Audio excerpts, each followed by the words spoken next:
కొత్తగా మరో డిస్కం ఇక విద్యుత్ విభాగం ప్రక్షాళనకు సంస్కరణలంట అధికారులకు ముఖ్యమంత్రి రేవంత్ రెడ్డి ఆదేశాలు. రాష్ట్రంలో కొత్తగా మరో విద్యుత్ పంపిణీ సంస్థ ఏర్పాటుకు చర్యలు చేపట్టాలని అధికారులను ముఖ్యమంత్రి రేవంత్ రెడ్డి ఆదేశించారు.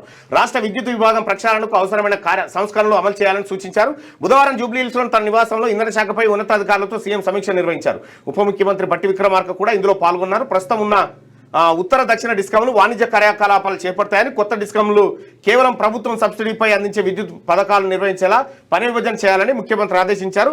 వ్యవసాయంతో పాటు ఇల్లు, పాఠశాలలు, కళాశాలకు ఉచిత విద్యుత్ సరఫరా పథకాలన్నీ కొత్త డిస్కం పరిధిలోకి తీసుకురావాలని సూచించినట. కొత్త డిస్కం అంట. అయితే ఇప్పటిదాకా ఉన్నటువంటి డిస్కంలు ఏవైతే ఉన్నాయో ఆ డిస్కంలను దివాలా తీయించిన మహానాయకుడే మన కేసీఆర్ గారు. కోలుకోలేని అప్పుల్లో ఆదుకుందామన్నా కూడా ఇంకా కాదు ఆ పరిస్థితిలో ఇప్పుడు మళ్ళీ కొత్త డిస్కం తీసుకొచ్చి ఈ కొత్త డిస్కం పరిధిలోకి సబ్సిడీలు ఏదైతే మనం విద్యుత్ అందజేస్తామో వాటిని ఈ కొత్త డిస్కంల పరిధిలోకి తీసుకొస్తారట. ఇక ఇవాళ నుంచి కాంగ్రెస్ జనహిత పాదయాత్ర. ఇక ఏఐసిసి ఇన్ఛార్జ్ మీనాక్షి, తర్వాత పిసిసి అధ్యక్షుడు మహేష్ కుమార్ గౌడ్తో పాటు ముఖ్యమంత్రి చర్చ 6న ఢిల్లీలో ధర్నాలో పాల్గొనున్న సీఎం అంటూ ఓ రకంగా చెప్పాలంటే ముఖ్యమంత్రి ఇక్కడ సూపర్ పవర్ వ్యక్తి ఉండగా మూడో మనిషి వచ్చిన పాదయాత్ర చేస్తున్నట్టేనే ముఖ్యమంత్రి పని విడిచిపోయినట్టు. దీనిపైన మీరు కామెంట్ చేయండి.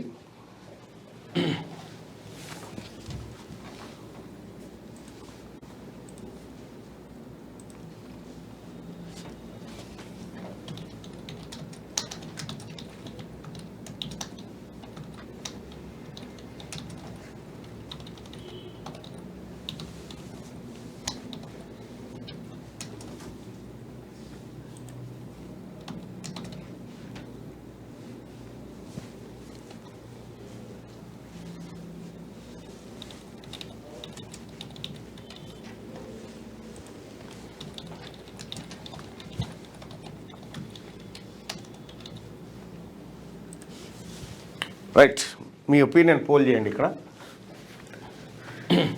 అగో ఎవరో జై ఓసి అంటున్నాయినా, శివారావు జై ఓసి అంటుండు, హరీష్ రావు మరి గట్టిగానే వేసుకుంటారుగా. రావాలట, వస్తే కూడా మంచిది, అది వేసుకోరు. నేను ఏం కాదు, మీ పోరాటం మీరు మీ పోరాటంలో తప్పేం లేదు. ఏదా ఇది అటేవా రిఫ్రెష్ పెట్టన్నా.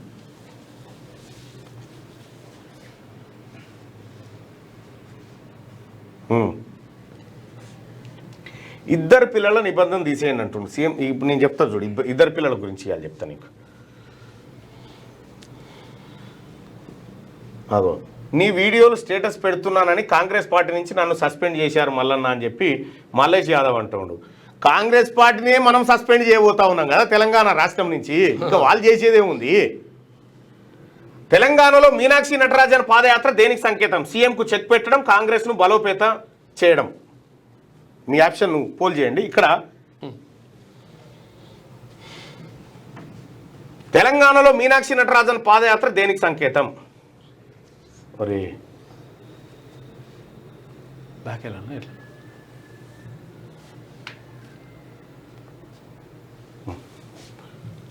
ఏమైంది భరత్?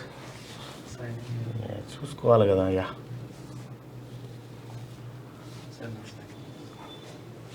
వద్దులే. తెలంగాణలో మీనాక్షి నటరాజన్ పాదయాత్ర దేనికి సంకేతం?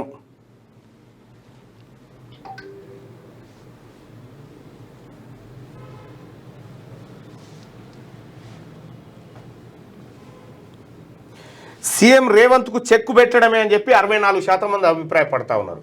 అంటే రేవంత్ రెడ్డి గారిని కేంద్రం వాళ్ళ అధిష్టానం నమ్మే పరిస్థితిలో లేదు. ఈయన లలిత కళలన్నీ అక్కడ తెలిసినాయి. అయితే విషయం ఏంటంటే ఇక్కడ మా మందిని లేకపోతే లీడర్లను మత్పరిచినట్టుగా అధిష్టానం వాళ్ళకు ఉండాల్సిన వింగ్స్ అన్నీ ఉంటాయి. ఎవరెవరు ఏం చేస్తారు మొత్తం చెప్తారు. సోనియా గాంధీ గారు రాలేకపోతున్నానని లేఖ రాస్తే ఇది నాకు ఆస్కార్ అవార్డు అన్న వెంటనే ఇక దాన్ని బట్టి ఇక అర్థం చేసుకోవాలి. రైట్, కాంగ్రెస్ జనహిత పాదయాత్ర ఏదైతే ఉందో రేవంత్ రెడ్డి గారికి చెక్కు పెట్టడమే అని చెప్పి ప్రజలు అభిప్రాయపడతారు.